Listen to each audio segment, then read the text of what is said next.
Hey, how's it going, guys? I'm here with a special guest for you guys tonight, and we're going to talk transfer portal and expectation for the Florida State Seminole. Now, I'm joined here by a guy. He has his own YouTube channel, of course, TJ and Double Fry No Slaw. If you guys haven't heard of it, please go on over there, subscribe, and give him a listen. So, let's talk Florida State. So TJ, what's your thoughts on the spring game? First off, I thought it was interesting. I thought that, there was some good and bad of it. Florida State had several guys that were out, not playing, whether due to injury, due to precautionary stuff. I mean, they weren't like super, it wasn't the full roster by any means, but I thought they looked at times rusty, at times really good. I thought that a couple of guys kind of emerged and maybe stepped up and through spring and at the end of the spring game kind of stepped up to maybe take grab positions. I think Florida State starters are pretty solidified, but I think they're looking for a guy to emerge to be the second best wide receiver behind Johnny Wilson. I think they're trying to figure out the offensive line, make sure the defensive line is exactly where they want it. So I think they figured a lot of that stuff out through spring. I mean, fall camp will maybe determine a little bit more, but for the most part, I think Florida State kind of knows what they've got coming back. They returned 20 out of 22 starters.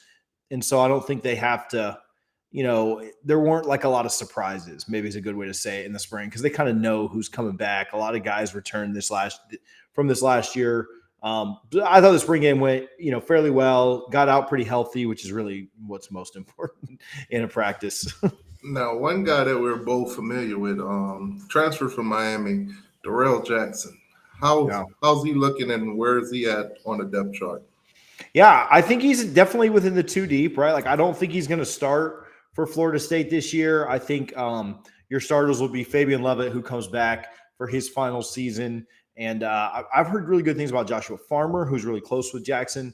But I think he's right there, right below that. I think that he's in there with Braden Fisk, who they got from Western Michigan. I think Jackson will get in and get a ton of burn. I believe they're still waiting on his waiver to be approved. So all things kind of considered there. But I hear good things about that. I think that is going to get approved.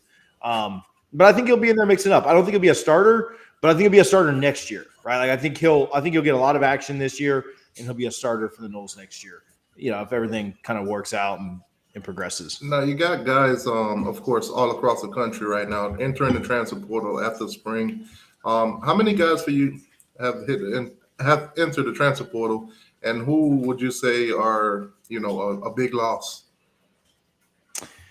Yeah, I think five-ish have, and probably the biggest loss is Derek McClendon, who started 12 games for Florida State at defensive end. I think he kind of got passed up a little bit and wasn't going to be the starter this year, but he was going to get a lot of reps. Any defensive line, you try and keep those guys as fresh as possible, but I think he wanted to be kind of a number one guy. And I think Pat Payton, who was the ACC's Rookie of the Year last year, had maybe just nudged ahead of him a little bit. And DMAC wanted to be that guy for whoever he was playing for. And so I completely get that. But it is a big loss. There's no spin in it. There's no saying like, oh, man, we didn't need him anyway. He wasn't going to start, but I do think he would have seen a ton of action. And so Florida State's depth is probably hurt a little bit there at defensive end. He was a big loss. Brendan Gant is a kind of a depth piece linebacker that Florida State lost. I think he was probably the fifth or sixth best linebacker on the team. So I wouldn't say that. I mean, that's not even close to the Derek McClendon loss. I do think that one's so minor compared to DMAC. And then outside of that, nobody really that's like a major impact type guy, like guys that were third, fourth, fifth string on the depth chart, just trying to go somewhere and be able to play. A couple of offensive linemen that had never played before, another linebacker who hadn't gotten into many games. But that Derek McClendon was a big one. Brendan Gant, not so big, but he would have played a little here and there. So not too bad. I know some teams are, there have been some teams around the country. Florida, we both watch the Florida stuff. I mean, they've just been decimated by, portal stuff. So fortunately, we really just had a couple guys jump in. Now there is a wide receiver from Florida. I think it's Xavier Henderson. He just entered the portal. I Mm-hmm. think Miami is probably gonna give it a shot at trying to get him. But looking into the transfer portal, like where would you go to find any position of need that you guys have? What would those needs be? Yeah, I think you'd like to get another depth piece at defensive end after losing out on McClendon. I think that'd be really big. I think they'd love to get another safety. They lost Jamie Robinson to the NFL. Um, who I think will be, top 3-4 round guy. And I think that, it's hard to replace a top 3-4 round guy, like a guy that gets drafted in the top half of the draft. So I think those are two positions that are important. Maybe linebacker as well. You might want a little bit more depth in that room. So if I had a top three positions, it'd be linebacker, defensive end, and safety. I think they feel good at cornerback. I think they feel good at D tackle. I think they feel pretty good about offensive positions. Now, if somebody came in and was just an absolute stud at this position, that position, I mean, they might go after him. But I think that if they're really looking to fill out the roster, it's edge, linebacker, and safety. All right, so I think it's safe to say that Jordan Travis is quarterback number one. Who would you say is going to be number two?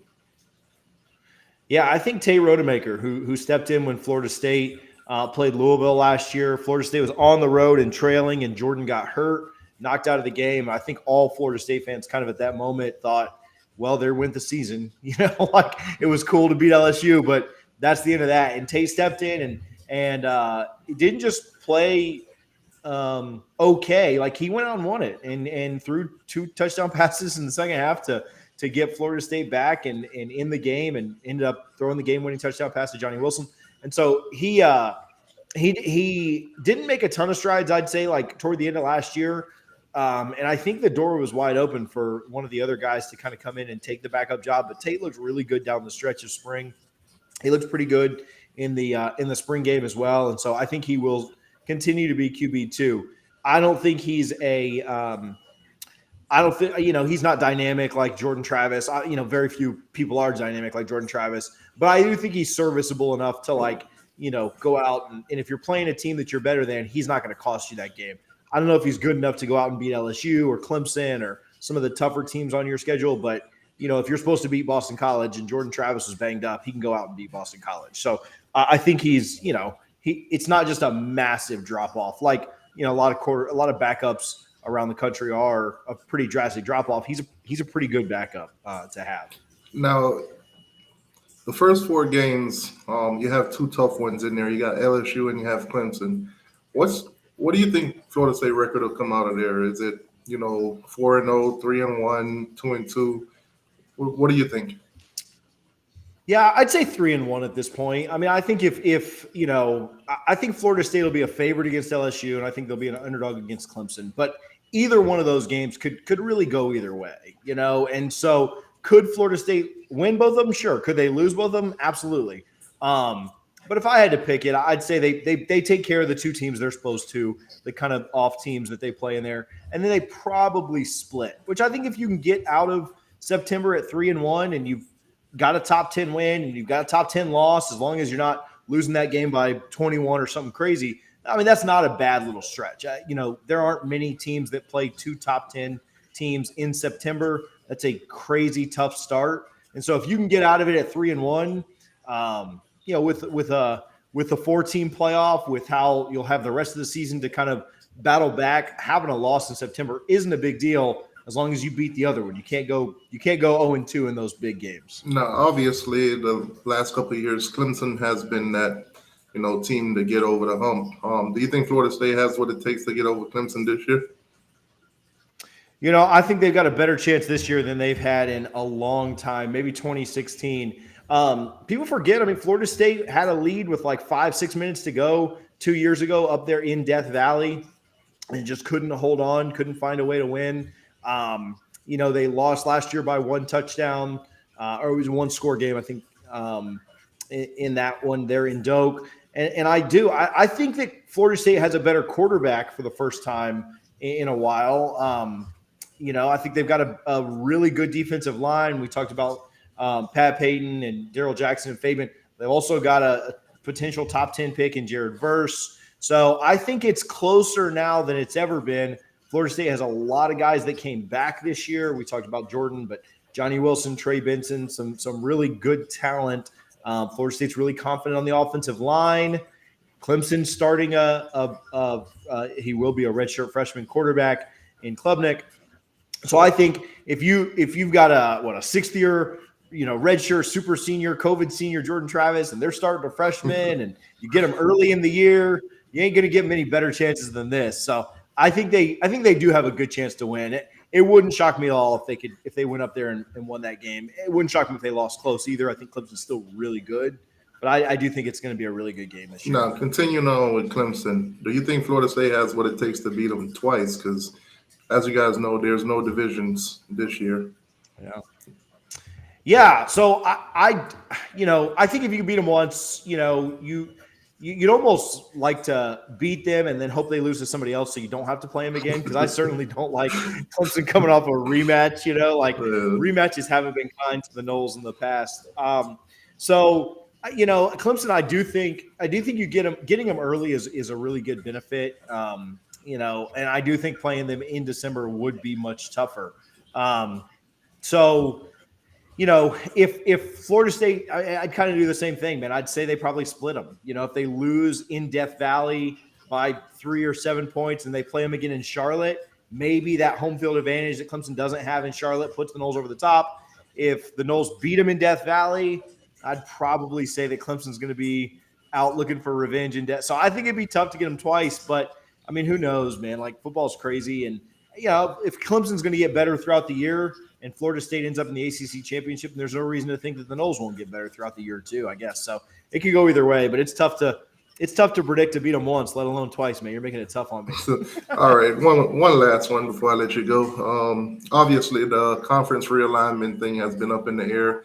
I've seen like 2 or 3 videos from you myself. So what's your thoughts on possibly leaving the ACC and how, can it actually happen with the grant of rights? Yeah, so I think it can, and I appreciate you checking the videos out and plugging them a little bit. But yeah, I think it can. I think that as much as we like to talk smack and rivalry between Florida State, Miami, Clemson, and all these, this is where we got to come together, and this is where our ADs got to come together, and we can fight in November on that second Saturday, but we're gonna be buddies on this conference realignment thing, and we're gonna get the heck away from this ACC. I just want one thing to happen. If we end up going to the Big Ten, you guys end up in the SEC. As long as the rivalries stay alive, I'm okay. We got to keep it. Absolutely. Yeah, we're not Florida. We ain't ducking the smoke like Florida. Because I know Florida will try their best to keep us out. I know that much. Oh yeah, without a doubt. Yeah, they don't want us in, and they certainly don't want 2 in-state rivals in the SEC. So, but I think it can. I think a big part of it is just, what's that timing look like? And I kind of in the video today that I put out, I think there's different options. It could be attacked legally in court. It could, the teams could come together. Florida State, Clemson, Miami, UNC seem to make the most sense to me. Those 4 ADs have come out on record saying that we need unequal revenue share. Everyone knows that Florida State, Clemson, Miami, and North Carolina's brands are so much higher than anyone else's. If you look at the number of people that watch our 4 games compared to everyone else's, more people watch Florida State, Clemson, Miami, and North Carolina than the rest of the conference together. And I'm not trying to belittle fans of the other teams, but nobody's out here watching Syracuse football, right? Like, people, whether we're good or bad, when we were losing every year, y'all have had a couple losing seasons. People still watch the U. People still watch Florida State. Like, it doesn't matter. Nobody's watching Syracuse. Yeah. Nobody cares about that. It was kind of frustrating to see the spring games going on. I mean, you guys played at 4 on Saturday, but we're watching Virginia on live TV, and then they put us off to the side. Yeah. Like, what is going on with the ACC network? And I made a joke about it on Twitter, but they put, and I'll tell you, my daughter's into it, and I really enjoy those girls. I love our softball team, but they put, I don't want any of the softball girls to yell at me for this, but they put Florida State softball on while Miami's spring game was going on. And I was literally at that softball game, so it didn't matter to me what was on TV. But I'm thinking, like, the ACC, you got one opportunity in spring. Softball plays 60 games a year. You could show softball any day of the week, but you got spring football coming up, and they showed one game, and it was Virginia.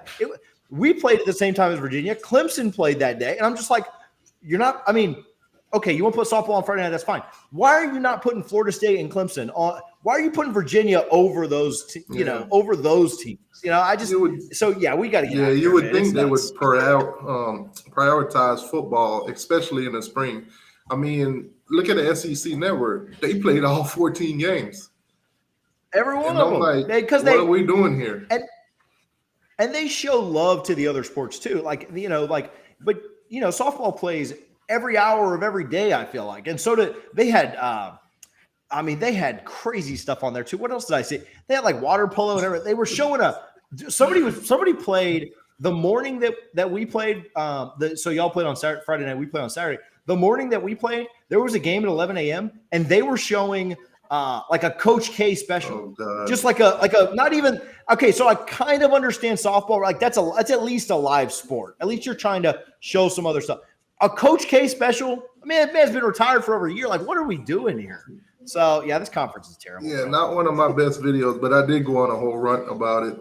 There's a video up on the channel, basically telling the ACC, and ESPN how I felt about the spring games. But anyways, TJ, appreciate you for spending a little bit of time with us. Thank you and appreciate everything you do on your channel. I watch, I listen, and I kind of like it because it's a little different, and you throw some haymakers in there at the other teams. But I like to have fun with it. You do a good job too, man. You didn't give me a drop the hammer while you were on here, but I see you do the hammer. I see it. Yeah. Always hit the Let me tell you a funny story. My kids, when they see the U, they don't even say the U. They say hammer game. That's amazing. No, I was on, YouTube just suggests stuff. I saw you on YouTube maybe like 6 months ago or so when I started really getting into it. And I was like, what is that guy? What is he saying? I'd been drinking a little bit. So anyway, he's saying hit the nail. Okay. I was like, that's pretty catchy. Yeah. So I was like, all right, that's pretty legit. I like it, man. No, I like when people are passionate about stuff. I mean, we're going to give each other crap all year and talk the rivalry and stuff, but it is cool, man. It's cool. It's amazing because when I go to the games, it's always somebody hammer game. And what I've done recently is I've actually recorded people saying it. So when I do the experience videos, I put it right in the front. Yeah.